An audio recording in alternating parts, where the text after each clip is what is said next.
Dami ng milyon-milyong Pilipino at isatinig ang kanilang pinag-isang mithiin para sa isang mapayapa at nagkakaisang Pilipinas.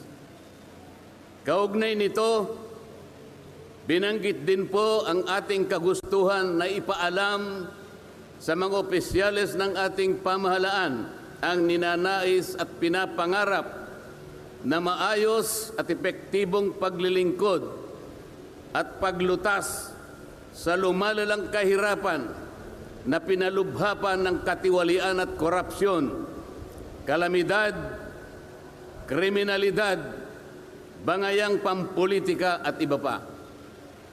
Kinikilala po nating lahat na nagkakatipon ngayon na sa pagkakaisa, kapayapaan at pagkakasundo lamang natin makakamit ang hinahangad na pagunlad at pagsulong ng ating bansa.